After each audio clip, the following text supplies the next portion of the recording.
Bonjour à vous.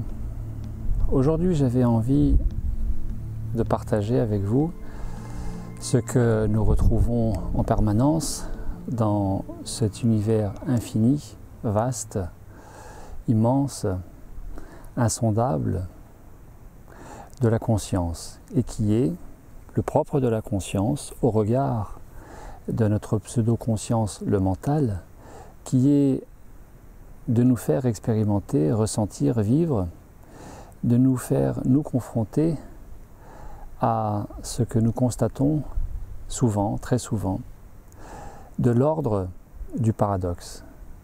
Qu'est-ce qu'un paradoxe, sinon qu'un avis, une idée, une opinion, un état de fait contraire à l'opinion générale, ou tout simplement une notion, une idée, un fait, un constat qui serait contradictoire à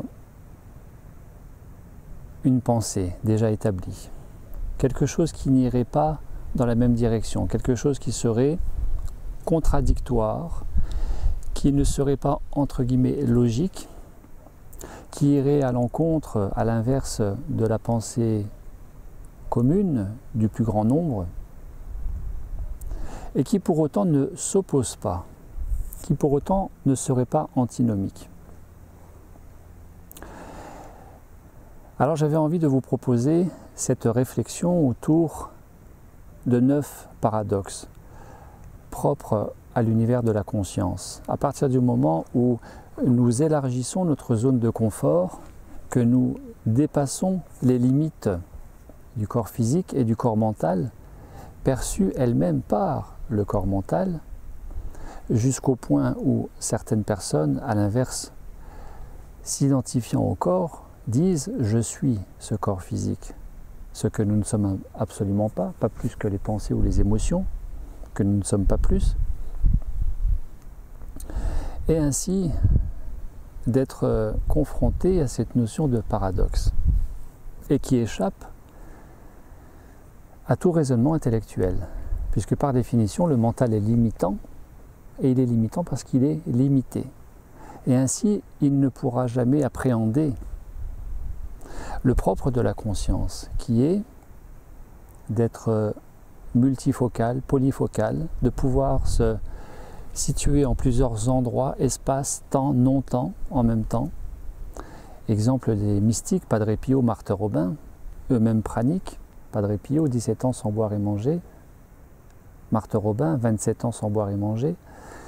Thérèse Neumann, 38 ans pendant la Deuxième Guerre mondiale, l'allemande, qui a été 38 ans sans manger, qui avaient tous cette capacité, ce don d'ubiquité, d'être à plusieurs endroits en même temps. Eh bien, c'est la conscience qui le rend possible, chose que le mental est incapable de faire. Alors, cette petite présentation vidéo n'a pas pour but de s'opposer au mental, de faire le procès du mental, mais simplement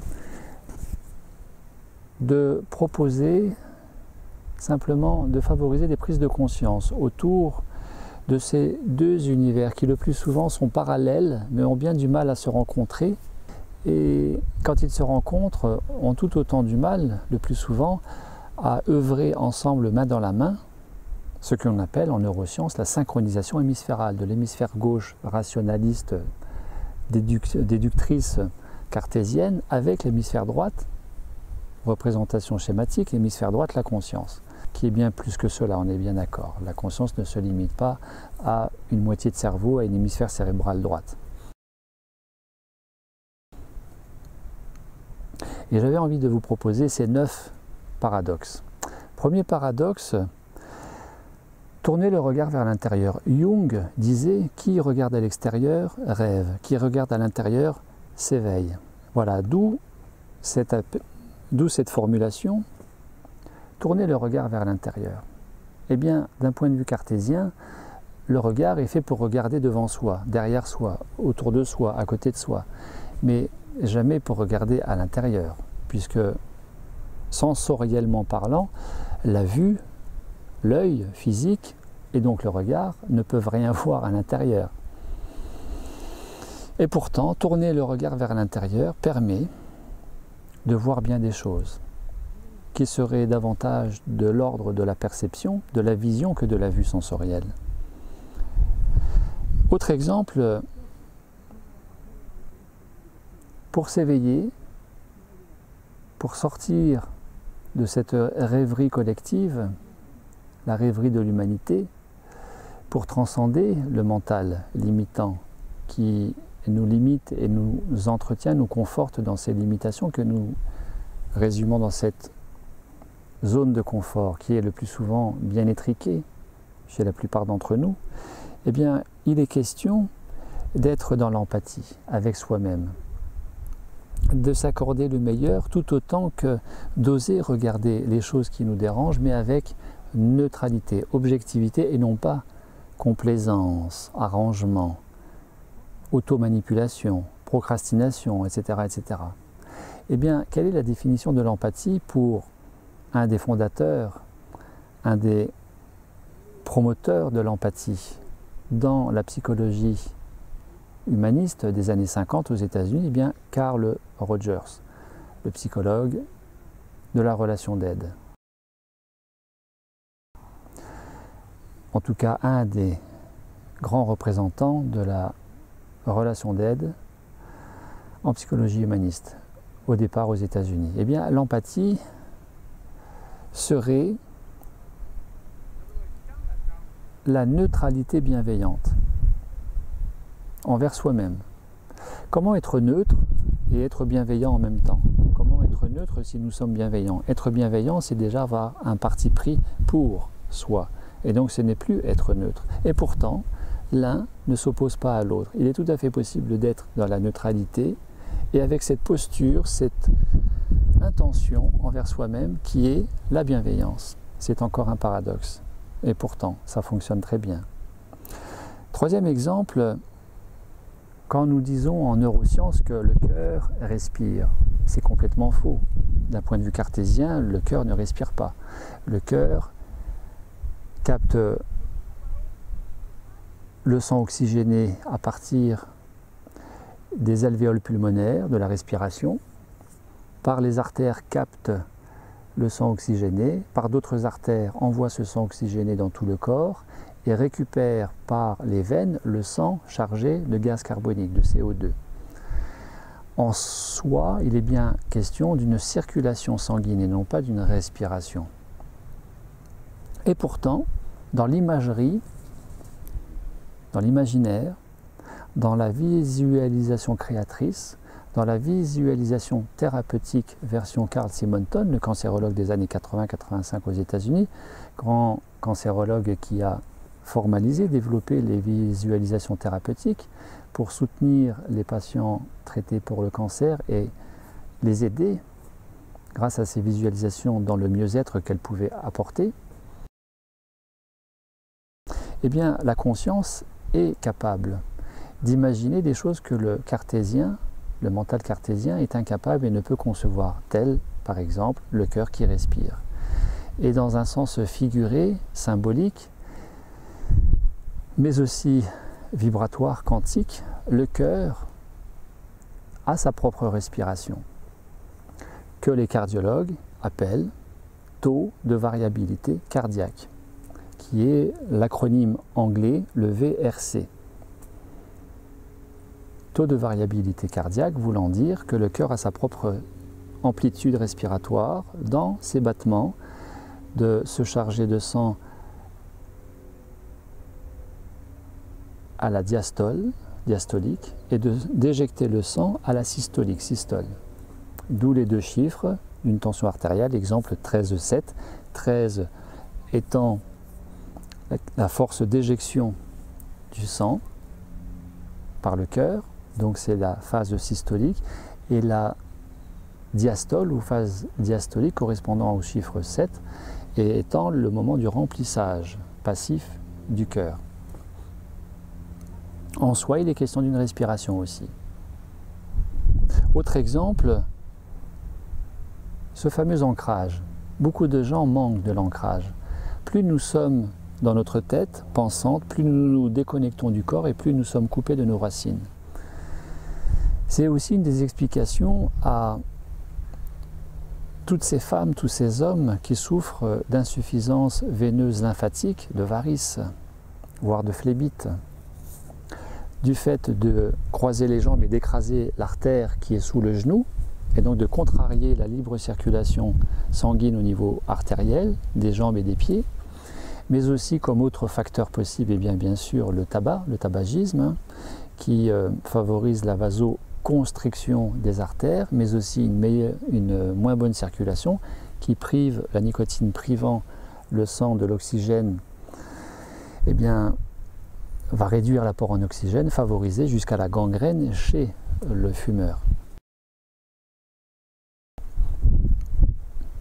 Mais, pour revenir à la notion de l'ancrage, le défaut d'ancrage se voit chez énormément de personnes.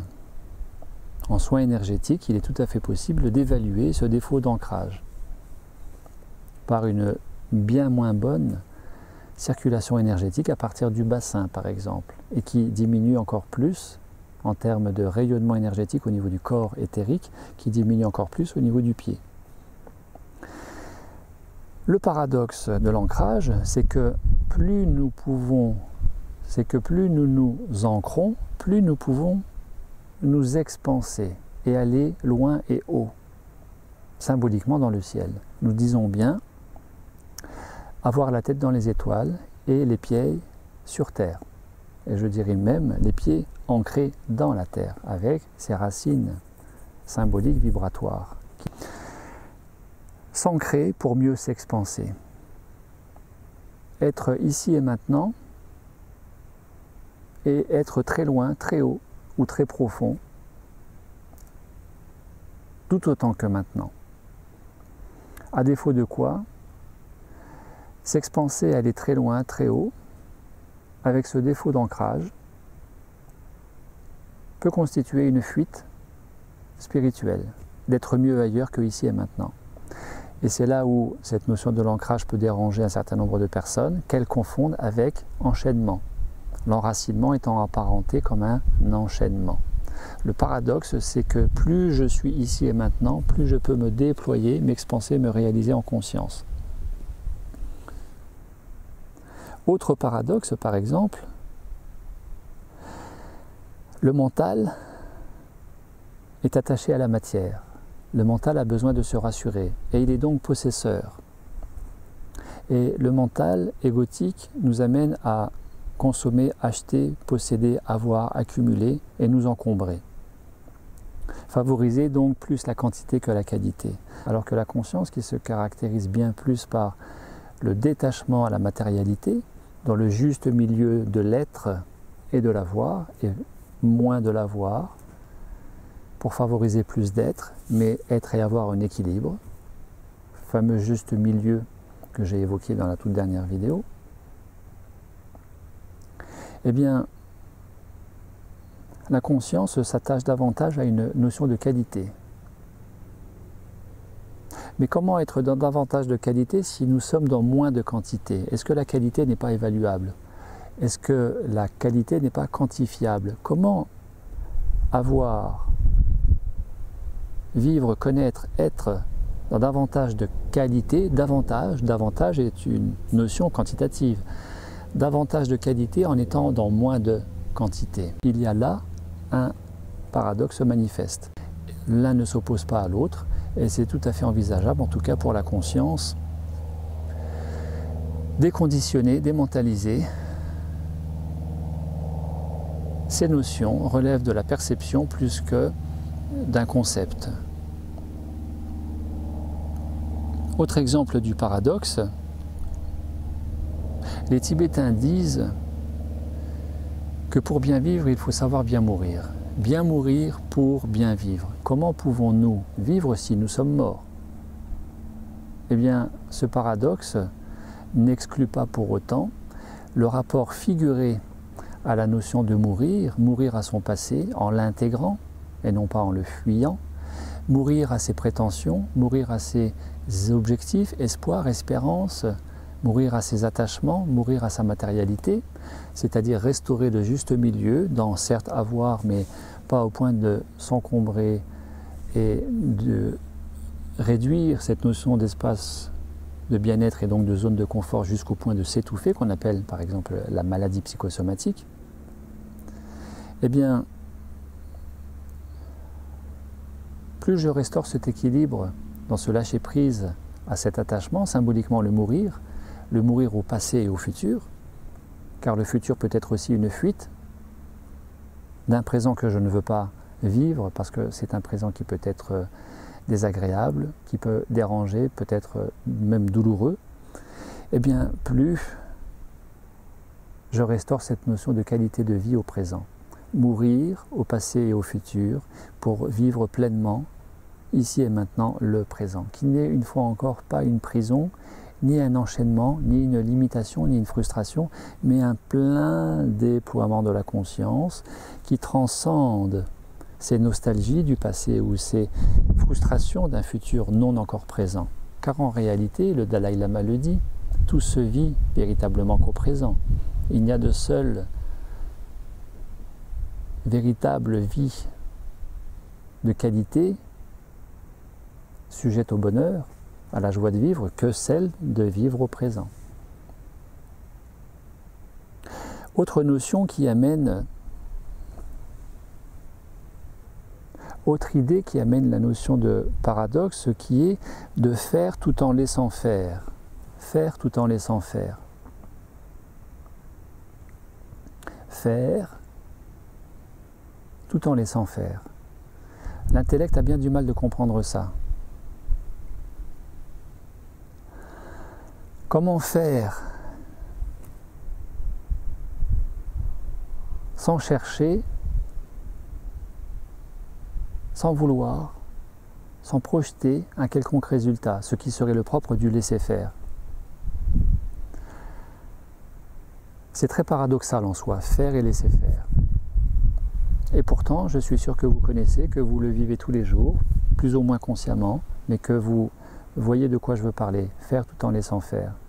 Après tout, vous souhaitez déménager, vous avez fixé une date, vous souhaitez démissionner, vous souhaitez vous marier, faire un voyage en particulier, et vous vous rendez compte que ça ne s'est pas fait, ça ne pourra pas se faire à tel moment là où vous ou nous l'avions décidé. D'où cette notion du lâcher-prise et de laisser faire, parce que paradoxalement, en laissant faire, ce qui ne veut pas dire ne rien faire, les choses parfois se réalisent beaucoup plus facilement. En soi, c'est un paradoxe. Faire tout en laissant faire. Ce qui amène pour sûr plus de qualité d'être. Le but de faire n'est pas de faire, ni d'avoir. Le but d'avoir n'est pas de faire. Le but de laisser faire n'est pas de ne rien faire, mais de générer davantage de qualité d'être. Dans cette conscience de l'ici et maintenant déployée. Pleine conscience dans l'ici et maintenant. Conscience expansée, conscience démentalisée, déconditionnée. Et puis si je vais un petit peu plus loin, autre paradoxe, dans cette formule de l'ici et maintenant, que bien des professionnels de la santé psychocorporelle, santé globale, holistique, quantique, décrivent ici et maintenant, exemple les sophrologues, les relaxologues, les thérapeutes psychocorporels utilisent au quotidien cette formule ici et maintenant. Eh bien personnellement, je rajoute ici, maintenant, partout et nulle part. Comment pouvons-nous être partout et nulle part à la fois? Les Tibétains le disent, la forme est vide et le vide est forme. Pour bien vivre, il faut savoir bien mourir. En réalité, plus nous nous reconnectons à l'ici et maintenant au travers de notre corporalité en conscience, conscience de notre corps physique, qui n'est pas un concept mais un ressenti, une perception, plus nous nous reconnectons au champ unifié quantique dont nous sommes à la fois extraits, un élément, mais que nous contenons complètement et que nous sommes complètement. Pour parler plus simplement, la goutte est tout autant l'océan que la goutte. car l'infiniment petit contient l'infiniment grand. Là aussi, c'est un paradoxe qui échappe grandement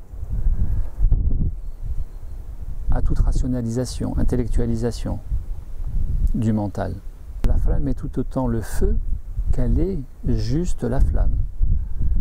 De se reconnecter pleinement à nous-mêmes, non pas dans le concept, mais dans la perception de ce tout, être indivisible que nous sommes, individualité, au-delà de la personnalité, eh bien nous nous reconnectons à cet espace infini, conscience expansée, et nous nous rendons compte que nous pouvons être à plusieurs endroits différents, dans un espace-temps différent que celui d'ici et maintenant, dans cette conscience tridimensionnelle, d'onde électrique cérébrale bêta, qui est la pseudo-conscience mentale, plus nous nous rendons compte que le don d'ubiquité des mystiques, des praniques et des êtres éveillés n'est pas fictif, n'est pas une vue de l'esprit, n'est pas un concept, n'est pas une escroquerie, mais une pleine réalité.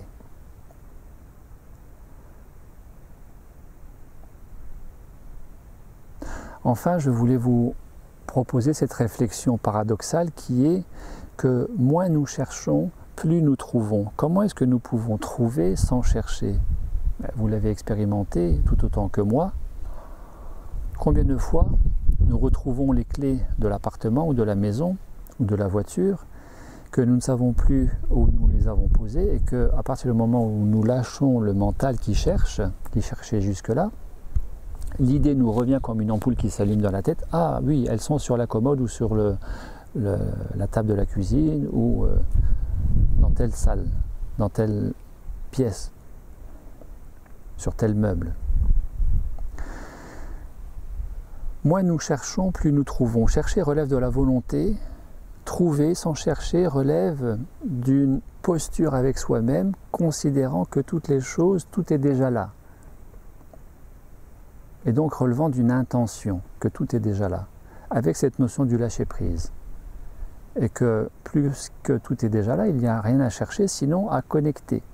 Et la meilleure façon de connecter, ce n'est pas de chercher, de vouloir, de faire, mais si tant est qu'il y a à faire, eh bien nous y ajoutons ce laisser faire.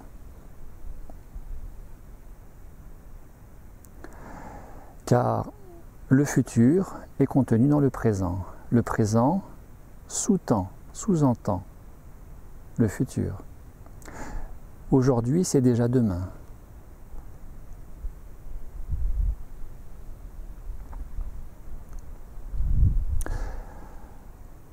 Pour autant, en guise de non-conclusion et surtout d'ouverture au-delà de ces 9